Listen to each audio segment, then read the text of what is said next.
सच्चिदानंद घन भगवान की जय। पिछले एपिसोडों में हमने कर्म योग तीसरे अध्याय तक की महिमा का वर्णन देखा।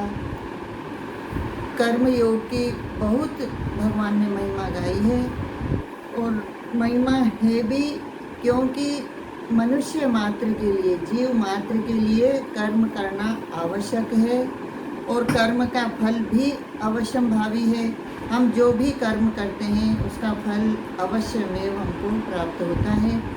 कर्म का फल मिलने के कारण ही हमको हमारा प्रारब्ध निर्माण होता है और उसके अनुसार ही हमको सुख दुख गति सद्गति दुर्गति इस प्रकार से हमारा ये 84 लाख योनियों में भ्रमण का क्रम चलता रहता है।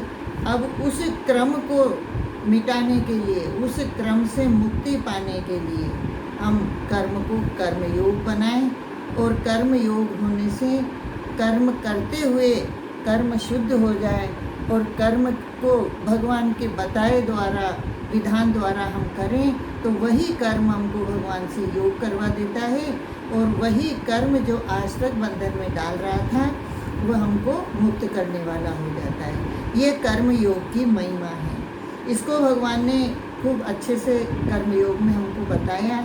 अब आगे भगवान चौथे अध्याय का विषय प्रारंभ करते हैं। इसमें भगवान अपने जन्म कर्म की दिव्यता बताएंगे और कर्म की दिव्यता बताने के साथ साथ भगवान हमको उसी प्रकार से कर्म को अकर्म बनाने की महिमा का भी ज्ञान देंगे। इस प्रकार से इस अध्याय का नाम ज्ञान कर्म संन्यास योग रखा हुआ है और ज्ञान के साथ साथ कर्म किया जाए तो वह कर्म भगवान से मिलाने वाला हो जाता है और अविवेक पूर्वक जो कर्म किया जाता है वह सामान्य फल देकर 84 लाख योनियों में ले जाने वाला बन जाता है।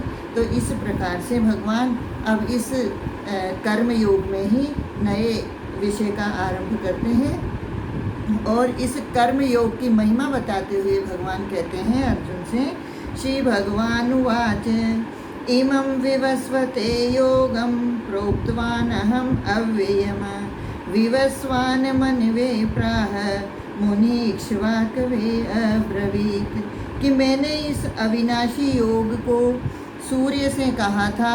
सूर्य ने अपने पुत्र वैवस्वत मनु से कहा और मनु ने अपने पुत्र राजा इक्ष्वाकु से कहा। भगवान इस योग की महिमा कहते हुए सबसे पहले इसको अविनाशी कहते हैं। अविनाशी का मतलब है कि इस योग का कभी विनाश नहीं होता। इस योग का ही नहीं बल्कि जो भी भगवान से योग हो जाता है वह अविनाशी से योग होने के कारण वह भी जो कर्म भक्ति ज्ञान जो भी है वह भी योग हो जाता है। इस प्रकार से भगवान से योग होने का कारण वह अविनाशी हो जाता है। तो भगवान इसको अविनाशी बताते हुए कहते हैं कि मैंने इसको सबसे पहले सूर्य को कहा था। अगर हम दर्शन करें कि ये सूर्य का दृष्टांत, सूर्य का नाम भगवान ने यहाँ पर सबसे पहले ले रहे हैं तो देखने पर हमको लगता है कि सूर्य जैसा निष्काम कर्म करने वाला और निरंतर तत्परता से सतत चलने वाला और कोई दृष्टांत मिले न मिले। कभी भी सूर्य के प्रकाश देने में, सूर्य के उदय होने में, अस्त होने में और सृष्टि के संचालन में कभी भी सूर्य का किसी भी प्रकार से कोई विलंब नहीं होता। सूर्य सतत अपनी एक स्थिति से चलता है। तो इसलिए भगवान ने सूर्य का नाम लिया और सूर्य को सर्वभूतिते रता वाली स्थिति है। सूर्य ऐसा नहीं सोचता कि मैं भजन करने वाले पर, भगवान की मैं आस्था रखने वाले पर ज़्यादा प्रभाव डालूं अथवा जो आस्तिक नहीं है, नास्तिक हैं, उनके ऊपर अपना प्रकाश न दूं, अपने स्वास्थ्य न दूं। ऐसा भगवान सूर्य नहीं सोचते हैं। इसलिए भगवान ने सूर्य का उदाहरण देते हुए कहा है कि जो सूर्य का कर्मयोग है वह अति श्रेष्ठ है, और कर्मयोग में सूर्य ने जो आचरण में लिया है उसी प्रकार से अगर हम भी सतत सदा निरंतर इस प्रकार से करें तो हमारा भी यह कर्मयोग सिद्ध हो सकता है। और इसको भगवान ने अविनाशी कहा। सूर्य का भी ऐसे नाश नहीं होता, प्रलय में ही इसका समाप्ति होती है, वरना सूर्य भी सदा निरंतर चलता है। तो इस प्रकार से कि मैंने सबसे पहले सूर्य से कहा, फिर सूर्य ने अपने पुत्र वैवस्वत मनु से कहा। मनु सबसे पहले सृष्टि में सबसे पहले होने वाली आदि संतान है भगवान की, और उनका जो कर्म है भगवान के सूर्य के पुत्र हैं और भगवान के निरंतर सानिध्य में सातत्य में भगवान का भजन करते हुए कर्म योग का आचरण करते हुए इस प्रकार से उन्होंने सृष्टि की रचना की। इसलिए उनकी बहुत महिमा है।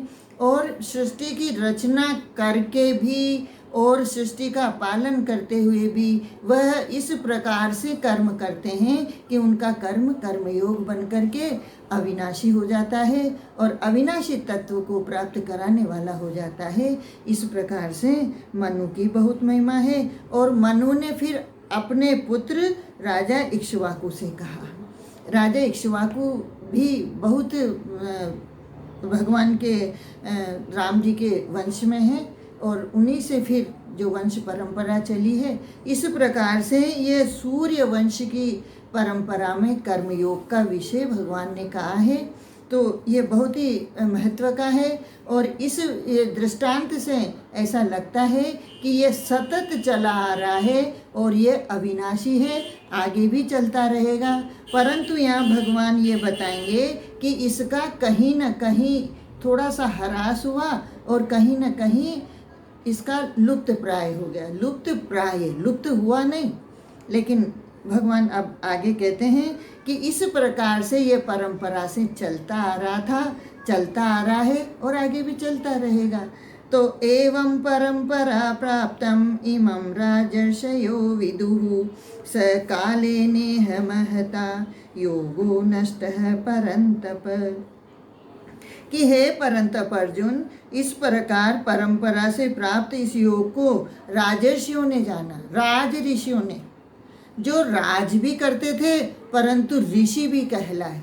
इस प्रकार से पूर्व में ऐसे अनेक राजा हुए हैं जो भगवान का भजन करते हुए, कर्मयोग की साधना करते हुए और निरंतर सतत भगवत चिंतन करते हुए भगवान को प्राप्त हुए हैं। इस प्रकार से उनको राजऋषि कहा है। पहले भी भगवान ने राजा जनक जी का दृष्टांत दे करके यह बात कही थी कर्मयोग में। तो इस प्रकार से कि यह परंपरा से राजऋषियों ने इसको जाना, लेकिन कुछ समय बाद ऐसा हुआ कि इसका बहुत काल से इस धरती पर ज़्यादा चिंतन मनन न हुआ। तो इस तरह से ऐसा हुआ कि जैसे ये नष्ट प्राय हो गया, यानी इसका विषय कुछ यहाँ पर जानने, मानने, सुनने में कम आया। ऐसा इसलिए भगवान ने कहा कि लुप्त प्राय हो गया, जैसे यह बिल्कुल छुप ही गया हो। लुप्त प्राय है, विनाश नहीं होता। भगवान ने इसको बताया कि इसका विनाश नहीं होता, लेकिन जैसे छुप जाता है, जैसे हमारा ज्ञान ढका हुआ, भगवान ने बताया था कि ज्ञान का नाश नहीं होता परंतु ज्ञान ढक जाता है। इसी प्रकार से ये विषय भी आगे ज़्यादा प्रकट न रह करके और अन्य विषयों में चला गया। जैसे ज्ञान और भक्ति के मार्ग पर ज़्यादा लोग चलने लगे तो ये कर्म योग थोड़ा सा ढका हुआ सा हो गया। तो भगवान कहते हैं स एवायं मया ते अद्य योगः प्रोक्तः पुरातनः भक्तोऽसि मे सखा चेति रहस्यम ही एतत् उत्तमम्।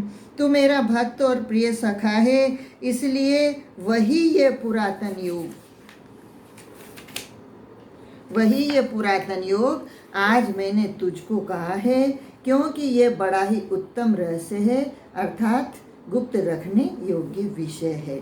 भगवान कह रहे हैं कि यह परंपरा से इस प्रकार कहने में जानने में आ रहा था, लेकिन अब जब देखा कि यह थोड़ा लुप्त जैसा हो गया है, क्योंकि द्वापर में भी कई राजा दुष्ट प्रकृति के हो गए थे, जो अपना स्वयं का वर्ण धर्म आश्रम पालन न करके और अपने कर्म को विकृत कर रहे थे। तो इस प्रकार से ऐसा समय जब आया था, तो भगवान कहते हैं कि आज मैं वापस पुनः तुम्हें उसी पुरातन को, भगवान ने इसको अविनाशी भी कहा और पुरातन भी कहा, यानी ये कोई आज का नया ज्ञान नहीं है, ये नया विषय नहीं है, ये तो पहले से चला आ रहा है और इस प्रकार से आगे भी चलता रहेगा। तो भगवान कहते हैं कि यह बहुत ही गोपनीय विषय है। भगवान ने गीता जी में कई गुप्त रहस्यों को प्रकट किया है। कर्म योग में यह कर्म का जो विषय भगवान कह रहे हैं कि हम उसी कर्म को करते हुए जिससे बंधन हो रहा था उसको भगवान के बताए कला के अनुसार करें तो वह कर्म योग बन जाता है। ये इसकी गोपनीयता है। यानी कर्म को हमने सीख लिया, सामान्य कर्म सामान्य रीति से करने पर हमको बंधन में डालते हैं और हमको 84 लाख योनियों में भटकना पड़ता है। परंतु वही कर्म जो सामान्य हम अपने वर्ण धर्म आश्रम के अनुसार करते हैं, लेकिन उनको भगवद अर्पण करके निष्काम भाव से करते हुए, आसक्ति और फल की इच्छा से रहित करते हुए कर्म योग को प्राप्त कर सकते हैं और वह विषय कर्म न रहकर कर्म योग हो जाता है और हमको भगवत प्राप्ति में बड़ा सुगमता हो जाती है। तो इस गुप्त बात को भगवान ने कहा है कि इसलिए ये कर्मयोग बड़ा ही गोपनीय है, रहस्य है। हर कोई जीव इसको समझ नहीं सकता, क्योंकि सामान्य कर्म करने में और बिना सोचे समझे कर्म करने में जिनकी रुचि है वह भगवान के बताए हुए इस मार्ग का दर्शन करेंगे, इसके अनुसार चलेंगे कि नहीं चलेंगे ये संभवतया लगता नहीं है। और इस प्रकार जब इसमें श्रद्धा नहीं करते तो फिर वो भगवान की बात का अनुसरण नहीं कर पाते और वह सामान्य कर्म करते हुए इस गोपनीय बात से वंचित रह जाते हैं। तो इस प्रकार जब भगवान ने कहा कि यह पुरातन है, या सूर्य का तो कब का समय है, सूर्य के जन्म का, और भगवान अभी द्वापर में आए हैं, अर्जुन के साथ खड़े हैं। तो अर्जुन को लगा कि ये ऐसी कैसी भगवान बातें कर रहे हैं कि मैंने सूर्य को उपदेश दिया था। तो भगवान से अर्जुन प्रश्न करते हैं, अपरम भवतो जन्म परम जन्म विवस्वतः कथम एतत् विजानीयाम त्वमादौ प्रोक्तवानिति। कि हे भगवान, आपका जन्म तो अर्वाचीन अभी हाल का है और सूर्य का जन्म बहुत पुराना है, अर्थात कल्प के आदि में हो चुका है। तब मैं इस बात को कैसे समझूं कि आप ही ने कल्प के आदि में सूर्य से ये योग कहा था। प्रश्न सही भी है, हमको आपको भी ऐसा ही लगता होगा कि सूर्य तो कल्प के आदि में हुए हैं और भगवान का तो अभी अभी अवतार हुआ है। लेकिन भगवान का अवतार कभी भी हो, किसी भी तरह से हो, भगवान सदा हैं, सर्वदा हैं, सर्वत्र हैं। भगवान समय समय पर, ये आगे बताएंगे, भगवान समय समय पर अवतार लेकर के सगुण रूप में प्रकट होते हैं और जो लीला, जो कर्म, जो भी विषय और जो भी प्रभाव भगवान को रखना होता है, उसके लिए, असुरों का नाश करने के लिए, ये भगवान अपने जन्म का विषय आगे कहेंगे इसी अध्याय में। तो ऐसा भगवान से अर्जुन ने जब ये कहा कि आपका जन्म तो अभी हाल मेरे साथ हुआ है, सूर्य का जन्म बहुत पहले का है और आपने कब उनको ये उपदेश दे दिया इस प्रकार से। लेकिन भगवान तो सदा हैं, जब से सूर्य नहीं है तो भी भगवान हैं, सूर्य नहीं रहेंगे तो भी भगवान तो रहेंगे। भगवान इस प्रकार के सनातन हैं, सदा हैं, अविनाशी हैं। तो अब ऐसा प्रश्न करने पर अर्जुन के भगवान उत्तर देते हैं। भगवान कहते हैं, श्री भगवान उवाच बहूनि मे व्यतीतानि जन्मानि तव चार्जुन तानि हम वेद सर्वाणि न तुम वेत्थ परंतप। भगवान बोले, हे परंतप अर्जुन, मेरे और तेरे बहुत से जन्म हो चुके हैं, उन सबको तू नहीं जानता, किंतु मैं जानता हूँ। अर्जुन यहाँ पर हमारा ही प्रतिनिधित्व कर रहे हैं। भगवान से अर्जुन कहते हैं कि भैया तुम्हारे और मेरे आज तक कई जन्म हो चुके, ऐसा नहीं है कि मेरे ही कई जन्म हुए हों, तुम्हारे भी कई जन्म हो चुके हैं, और तुम्हारे ही हुए हों मेरे भी कई जन्म हो चुके हैं, यानी मैं भी कई बार अवतार ले चुका हूँ। और बात यह है कि भगवान के जन्म को अवतार कहते हैं। भगवान किसी कर्म प्रारब्ध के वशीभूत होकर के जन्म नहीं लेते। भगवान का अवतार होता है। भगवान का जन्म भी दिव्य है, कर्म भी दिव्य है। भगवान अवतार लेकर के अपने स्थान से हम जीवों के समकक्ष आकर के अवतरित होते हैं, और हम जीवों को कल्याण करने के लिए, हम जीवों को मार्ग प्रशस्त करने के लिए भगवान हमारे ही साथ हम जैसे बन करके, हमारे ही जैसा व्यवहार करते हुए मार्ग प्रशस्त करते हैं। इसलिए भगवान हम जीवों के हित के लिए अवतार लेते हैं। तो भगवान कहते हैं कि भैया मैं और तू आज से नहीं है, हम पहले से ही हैं, और हमारे इस प्रकार से बहुत जन्म हो चुके हैं, उनको मैं जानता हूँ और तू नहीं जानता। ये कहने का मतलब है जैसे हमारे भी आज कोई हमारा पहला जन्म नहीं है, हमारे भी कई जन्म हो चुके, लेकिन हमको ज्ञात नहीं है कि आज तक हमने कौन कौन से जन्म पाए और आगे कौन कौन से मिलेंगे, ये भी हमारे लिए अज्ञात है। लेकिन भगवान सब जानते हैं। क्यों? क्योंकि भगवान का कभी भी आदि मध्य अंत नहीं है। भगवान अवतार लेते हैं, अपने उस अवतार का प्रयोजन भी जानते हैं, अवतार का समय भी जानते हैं, और अपनी ही इच्छा से हम जीवों के साथ अवतरित होकर के हमारे ही जैसा व्यवहार करते हुए हमारा हित करने के लिए भगवान का अवतार होता है। इसलिए हम उनको नहीं जानते, और भगवान हम सबको भी जानते हैं, अपने आप को भी जानते हैं। उनका ये अविनाशीपना है, और यही भगवान का रहस्य है। और यहाँ भगवान अपने जन्म कर्म के रहस्य को अर्जुन को बता रहे हैं। और ये सगुण रूप में जो अवतार लेकर के भगवान ने लीला की है, ये उसकी महिमा है, उसी का रहस्य है, जिसको भगवान अर्जुन के समक्ष बता रहे हैं। अब भगवान बता रहे हैं कि मेरा जन्म कैसे होता है। अजो अपि सन्न वैयात्मा भूतानाम ईश्वरो अपि सन् प्रकृतिं स्वाम अधिष्ठाये संभवामि आत्ममायया। कि मेरा जन्म प्राकृत मनुष्यों के जैसा नहीं होता है, जैसा सामान्य जीवों का जन्म होता है वैसा मेरा जन्म नहीं होता। मैं अजन्मा और अविनाशी स्वरूप होते हुए भी तथा समस्त प्राणियों का ईश्वर होते हुए भी अपनी प्रकृति को अधीन करके अपनी योग माया से प्रकट होता हूँ। भगवान ने अपने जन्म का जो गुप्त से गुप्त रहस्य है अर्जुन के सामने कह दिया। भगवान ने अर्जुन को पहले कह दिया कि तू मेरा प्रिय भक्त है, प्रिय सखा है, इसलिए मैं तुझे ये अपनी सब गोपनीय बातें बता रहा हूँ। और अर्जुन के माध्यम से आज हम इतना सौभाग्यशाली हैं।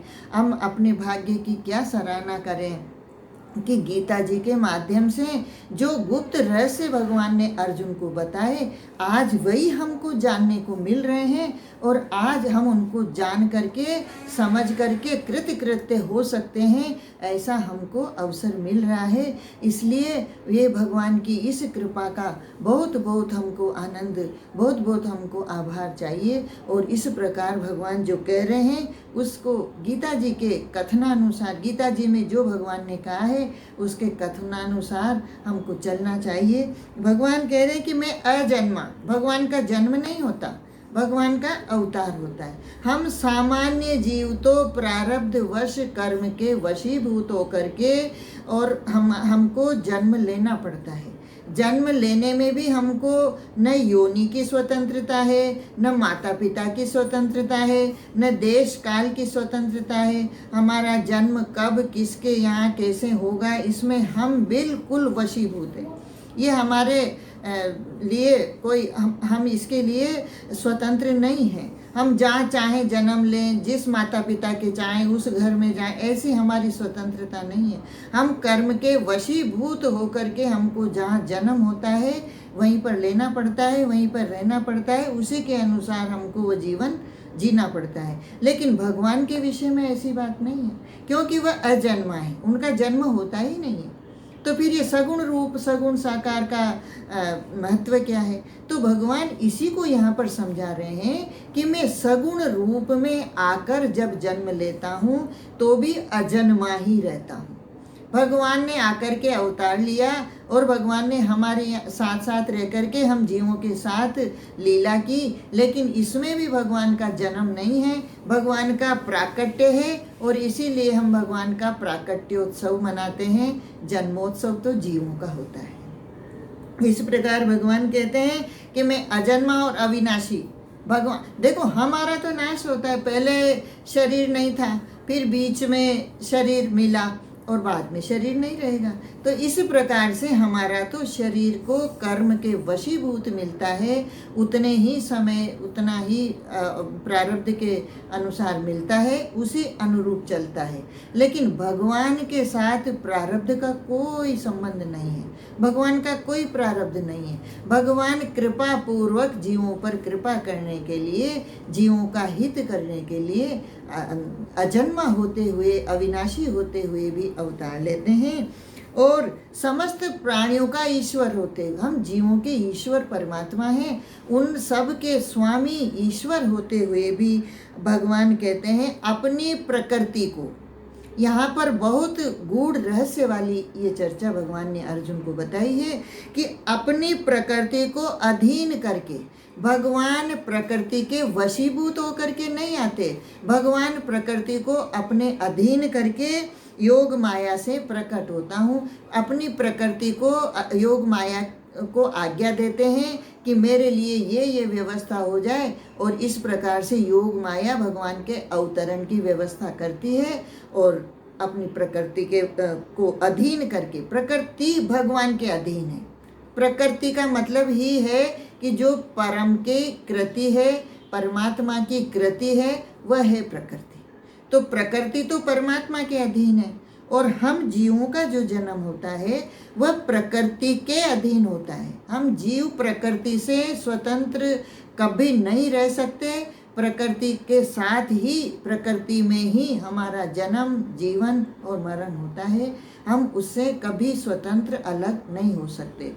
हाँ, भगवान अब ये गोपनीय रहस्य बताते हुए इस ज्ञान की महिमा बताते हैं। अगर इस ज्ञान का आचरण हम करते हैं तो हम भी भगवान के अनुसार, भगवान की ही तरह से हम भी इस प्रकृति से परे और प्रकृति से स्वतंत्र हम बन सकते हैं। लेकिन ऐसा इस ज्ञान और कर्म का चिंतन करने पर ही जीव का ऐसा होता है। स्वभाव से वह अपने आप प्रकृति से स्वतंत्र नहीं है, वह सदा प्रकृति के अधीन है। और भगवान सदा प्रकृति को अधीन रखते हैं, प्रकृति से स्वतंत्र हैं, अपने जन्म कर्म में सर्वदा हमेशा बिल्कुल स्वतंत्र रहते हुए अवतार लेते हैं, प्रकट होते हैं। तो इस प्रकार भगवान अब अपने जन्म की सगुण साकार अवतार लेने की महिमा कह करके अपने समय को बताते हैं कि मैं कब कब आता हूँ। यदा यदा हि धर्मस्य ग्लानिर्भवति भारत अभ्युत्थानमधर्मस्य तदात्मानं सृजाम्यहम्। कि हे भारत, जब जब धर्म की हानि और अधर्म की वृद्धि होती है तब तभी मैं अपने रूप को रचता हूँ, अर्थात साकार रूप से लोगों के सम्मुख प्रकट होता हूँ। जब जब धर्म की हानि, भगवान के अवतार लेने का समय और कारण भगवान बताते हैं कि जब धर्म की हानि होती है, यानी धर्म की हानि का है। यहाँ भी भगवान, धर्म का भी नाश नहीं होता, धर्म के ऊपर अधर्म प्रबल हो जाता है और जीव धर्म के आचरण से विमुख होकर के सब अधर्म के आचरण में लग जाते हैं और इससे प्रकृति का भी बहुत विनाश करते हैं, प्रकृति को भी विकारी करते हैं और इस प्रकार से अपना स्वयं का भी दुर्गति करते हैं। तब भगवान फिर अवतार लेकर के कि जब जब यहाँ पर धर्म की हानि होती है, यानी धर्मात्मा, आस्तिक पुरुष, भगवत आचरण वाले श्रेष्ठ पुरुष कम हो जाते हैं और दुष्ट प्रकृति के जीव ज़्यादा हो जाते हैं। और वह दुष्ट प्रकृति के जीव जब श्रेष्ठ पुरुषों को, आस्तिक पुरुषों को, योगी पुरुषों को, संतों को कष्ट देने लग जाते हैं तो भगवान से ये नहीं सहा जाता और भगवान उनकी रक्षा के लिए सगुण रूप में प्रकट होकर के उन दुष्टों का दमन करते हैं और एक यहाँ संसार में सामंजस्य, समन्वय स्थापित करते हैं। आगे भगवान ने बताया, परित्राणाय साधूनां विनाशाय च दुष्कृतां धर्म संस्थापनार्थाय संभवामि युगे युगे। क्योंकि साधु पुरुषों का उद्धार करने के लिए, पाप कर्म करने वालों का विनाश करने के लिए ही मैं अवतार लेता हूँ। साधु पुरुषों की रक्षा तो भगवान अपने संकल्प मात्र से भी कर सकते हैं और दुष्ट पुरुषों को भी भगवान अपने संकल्प से विनाश कर सकते हैं। भगवान की ये सामर्थ्य है। भगवान क्या नहीं कर सकते?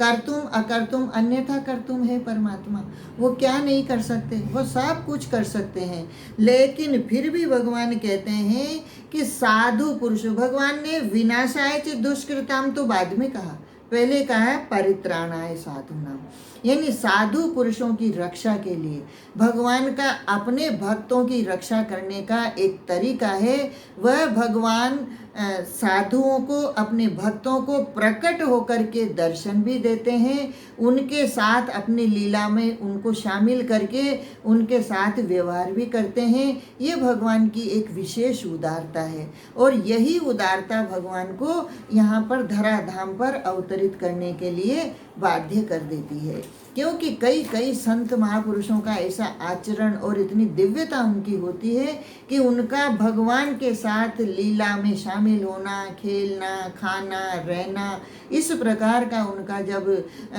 प्रकृति बनती है, उनकी इच्छा बनती है, इच्छा प्रबल होती है, तो भगवान को उनके वशीभूत होकर के अवतार लेकर के उनको लीला में सहयोग करते हैं और अपनी लीला में उनको शामिल करते हैं। ये भगवान की बहुत बड़ी उदारता है और इस उदारता का हम सबको अनुभव हो जाए तो हमारा कल्याण, हमारा उद्धार हो जाए। हम बड़े इसके लिए भगवान की कृपा को लेने के लिए हमको इसके लिए आतुर होना चाहिए और इस रहस्य को समझते हुए हमको ऐसा समझना चाहिए कि हम भी सगुण भगवान में के साथ किस प्रकार से लीला में शामिल हों।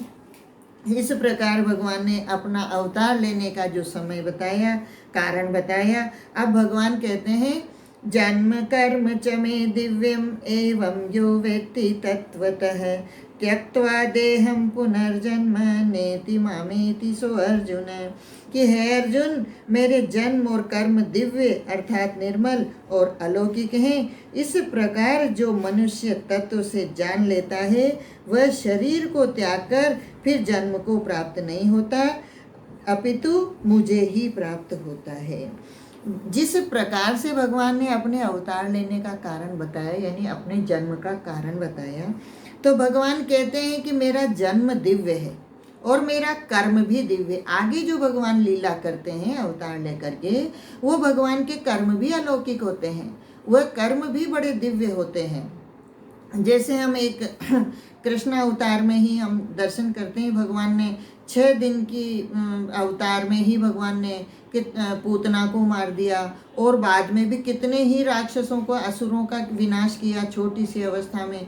क्या ये सामान्य बालक कर सकता है? नहीं कर सकता। तो ये भगवान के कर्म की दिव्यता है। वह अवतार लेकर भी कभी छोटे नहीं होते। वह अवतार किसी भी योनि में हो, कूर्म हो, मत्स्य हो, पशु पक्षी, किसी भी प्रकार से उनका अवतार हो, चाहे मनुष्य योनि में हो, संत योनि, संत का अवतार हो, लेकिन उनके उस अवतार में कहीं भी छोटापन नहीं होता, कहीं भी ह्रास नहीं होता। वो सदा ज्यों के त्यों अखंड, अविनाशी, अजन्मा और सर्वव्यापक, सबके ईश्वर सच्चिदानंद सदा बने रहते हैं और उनको अपने इस स्वरूप का भी ज्ञान सदा रहता है। यही जीव और ईश्वर का अंतर है। जीव अपने स्वरूप को भूल जाता है, लेकिन परमात्मा को अपने किसी भी योनि में, किसी भी रूप में वो अवतार लें, वह अपने स्वरूप को कभी भूलते नहीं हैं। और इस प्रकार से उनके कर्म सदा दिव्य रहते हैं।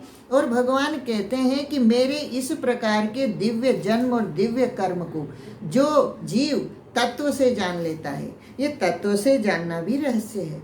भगवान को जानना कोई सामान्य काम नहीं है, क्योंकि भगवान के लिए तो कहा ही है, मानस में भी आया है ना, कि जीव आपको जान नहीं सकता, और जिसको आप कृपा करें, जिसको आप जन्माना चाहें, वही जीव आपको जान सकता है। और जानने पर क्या होता है कि जानने पर जीव आपके ही जैसा हो जाता है। जानत तुम ही हो जाए। जानने के बाद ब्रह्मविद ब्रह्मेव भवति। ब्रह्म को जानने के बाद, परमात्मा को जानने के बाद फिर जीव जीव नहीं रहता, उसका जीवत्व भी समाप्त हो जाता है, और वह भगवत सदृश, भगवान के समान ही जीव भी हो जाता है। फिर उसके जन्म मरण नहीं होते। ये जन्म कर्म की दिव्यता है, और भगवान के जन्म का और कर्म का रहस्य है जो भगवान ने अर्जुन को बताया। और ये इस प्रकार से भगवान को इस प्रकार से जानना ही चाहिए। इस ज्ञान की भगवान ने बहुत महिमा गाई है। भगवान को तत्व से जानना। भगवत तत्व है क्या? भगवत तत्व प्रभु है, विभु है, सनातन है, पुरातन है, अविनाशी है, अजन्मा है, वो सदा सतत रहने वाला है, उसमें कभी किसी प्रकार का कोई विकार नहीं आता। ऐसे अचल दृढ़ तत्व को जानने के लिए भगवान की ही कृपा विशेष प्रभावी है। भगवान जिस पर कृपा करते हैं वही जीव भगवान को जान सकते हैं। बिना भगवान की कृपा के जीव भगवान को नहीं जान सकता। और भगवान का जानना, भगवान सबको जानते हैं, लेकिन भगवान ने कहा है ना कि मैं उन जन्म कर्म को मैं जानता हूँ, लेकिन मुझे कोई नहीं जानता। तो भगवान का जन्म कर्म दिव्य है, भगवान को कोई जान नहीं सकता। और जो जानने में आता है वह ज्ञेय तत्व होता है, और जो जानता है वह ज्ञाता होता है। तो भगवान सदा ज्ञाता होते हैं। भगवान जो जानने में आने वाला तत्व है ज्ञेय, उसको सदा वो जानने वाले हैं। तो फिर हम जो जीव हैं ज्ञेय में आने वाले, वो भगवान को कैसे जान सकते हैं? तो ये भगवान की ही कृपा से हम भगवान को जान सकते हैं। इस प्रकार हम भगवान की कृपा का आश्रय लेकर के, और हमको भगवत कृपा को प्राप्त होने के लिए हमको सदा सतत उसी प्रकार के कर्म में लगे रहना चाहिए, और भगवान की कृपा हमको पानी ही चाहिए मनुष्य जीवन लेकर के। अब यहाँ भगवान कहते हैं भगवान के आश्रित होने का फल क्या है? वीतराग भय क्रोधा मन मया मामुपाश्रिताः बहवो ज्ञान तपसा पूता मदभावम आगताः।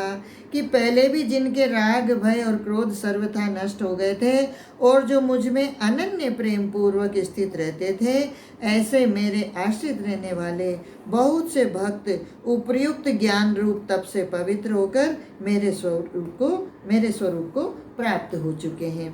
भगवान यहाँ बताते हैं कि पहले भी ऐसा, ये आज ही अब मैं बता रहा हूँ और अब ऐसा जीव मुझे प्राप्त करेंगे, ऐसी बात नहीं है कि ये तो बहुत पहले से ऐसा ही चला आ रहा है। और आज से पहले भी कई लोग, कई जीव मेरे आश्रित होकर के और मुझे प्राप्त कर चुके हैं। वीत राग भय क्रोधा, भगवान के आश्रित होने का फल है कि राग भय और क्रोध से वह रहित हो जाता है, ऊपर उठ जाता है, और फिर इस ज्ञान से पवित्र होकर के भगवत भाव में ही वो लीन हो जाता है, भगवत भाव को ही प्राप्त हो जाता है। ऐसा भगवान कह रहे हैं कि ये कोई आज की बात नहीं है, ऐसा पहले भी कई हो चुके। इसलिए अर्जुन को भगवान ये कह रहे हैं कि जैसे पहले कई लोग मुझे पा चुके, तुम भी मुझे पा सकते हो। और हम जीवों के लिए तो बहुत आश्रय की, बहुत इसमें संभावना की ये बात है कि इसमें आश्वासन है ये हमारे लिए। जैसे भगवान कह रहे हैं कि पहले भी इस प्रकार से कईयों ने मुझे पाया है और आज भी पा सकते हैं। तो इस प्रकार से भगवान अपने इस जन्म कर्म की दिव्यता को और महिमा को कहते हुए जो भगवान कह रहे हैं वह आगे और बताते हैं, इसका प्रभाव भगवान अब बताते हैं कि कैसे जीव मुझे जानते हैं। ये यथा मां प्रपद्यन्ते तांस्तथैव भजाम्यहम् मम वर्तमानुवर्तन्ते मनुष्याः पार्थ सर्वशः। कि है अर्जुन, जो भक्त मुझे जिस प्रकार भजते हैं, ये भगवान के बाद एक रहस्यों की परत चल रही है, खुल रही है, और हमारे लिए खास आश्वासन की बात है कि हे अर्जुन, जो भक्त मुझे जिस प्रकार भजते हैं मैं भी उनको उसी प्रकार भजता हूँ, क्योंकि सभी मनुष्य सब प्रकार से मेरे ही मार्ग का अनुसरण करते हैं। अब यहाँ पर भगवान ने हमको कितना सरल कर दिया कि जो मनुष्य जैसे भजते हैं। एक तरफ भगवान कह रहे हैं कि मेरे आश्रित होकर के तो जो जीव चलते हैं वह राग भय क्रोध से रहित होकर के मेरे स्वरूप को प्राप्त हो जाते हैं। और यहाँ भगवान कह रहे हैं कि ये यथा माम प्रपद्यन्ते। यहाँ भगवान ने थोड़ी सी सहजता कर दी, सुगमता कर दी जीवों के लिए कि जो जैसे मुझे भजते हैं। अब जो जैसे मुझे भजते हैं, भजना तो भगवान को है, भजने में अपना अपना स्वभाव रुचि इससे भिन्नता हो सकती है। कोई कर्म के माध्यम से भजे, कोई ज्ञान के माध्यम से भजे, कोई भक्ति के माध्यम से भजे, शरणागत होकर के। तो इस प्रकार से जीव की रुचि और उसके कर्म भिन्न भिन्न होते हुए परमात्मा के भजन का प्रकार तो बदला जा सकता है, लेकिन भगवत प्राप्ति वह जो जब होगी तो वह एक ही होगी।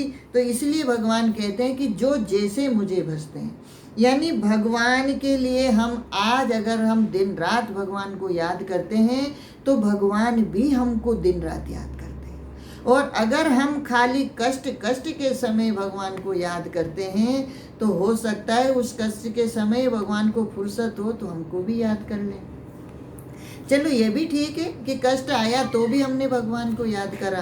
तो इस प्रकार से भगवान को यह कहना कि जो जैसे मुझे भजते हैं, लेकिन जो सदा सुख में भी मुझे याद करते हैं, दुख में भी मुझे नहीं भूलते, ऐसे जीवों के लिए मैं सदा तैयार रहता हूँ, तत्पर रहता हूँ। और भगवान सदा जिस तरह से जीव स्मरण करता है, ऐसा बहुत भक्तों के साथ ऐसा हुआ है कि उनका जैसे जीव उनको सुमिरन करते थे। हमारे यहाँ तो भक्तों के लिए एक भक्तमाल पूरी पुस्तक ही की रचना हुई है नाभाजी महाराज के द्वारा।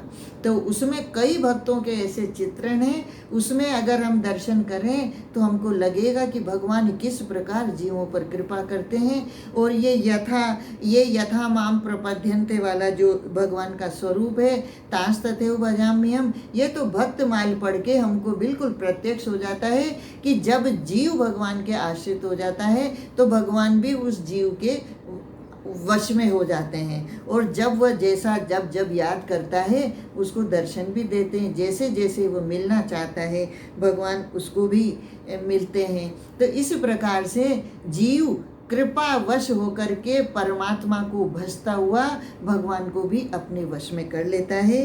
ये क्योंकि जीव भगवान का ही अनुसरण करते हैं और भगवान का अनुसरण करते हुए भगवान के ही आश्रित रहने वाले जीव भगवान को प्राप्त होते हैं। लेकिन यहाँ पर अब इसके विपरीत भगवान कहते हैं, कांक्षन्तः कर्मणां सिद्धिं यजन्ते इह देवताः क्षिप्रं हि मानुषे लोके सिद्धिर्भवति कर्मजा। कि जो मुझे तत्व से नहीं जानते, अभी तक भगवान ने तत्व से जानने वालों की चर्चा की, अब भगवान कहते हैं कि जो मुझे तत्व से नहीं जानते, यानी मुझे सामान्य मनुष्य जानते हैं, अवतार होने पर भी मुझे सामान्य जीव की तरह समझते हैं, उसी प्रकार व्यवहार करते हैं, ऐसे मनुष्य लोक में कर्मों के फल को चाहने वाले लोग, कर्मों के फल को चाहें, जिनको कर्मों के फल की आकांक्षा है और जल्दी सिद्धि चाहिए, ऐसे लोग मेरा पूजन न करके, मेरे आश्रित न होकर के देवताओं का पूजन किया करते हैं, क्योंकि उनको कर्मों से उत्पन्न होने वाली सिद्धि शीघ्र मिल जाती है। देवताओं का आश्रय करने से देवता और भगवान में क्या अंतर है?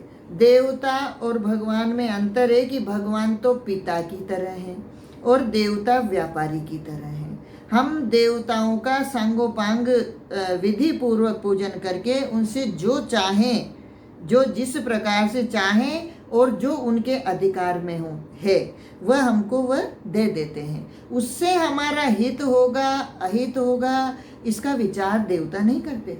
लेकिन भगवान तो हमारे पिता की तरह हैं, परम पिता हैं, कि अगर हमको जो वस्तु हम मांग रहे हैं भगवान से, वह वस्तु भगवान हमारा हित देखते हैं, हमारा हित होगा तो ही वह देते हैं, अन्यथा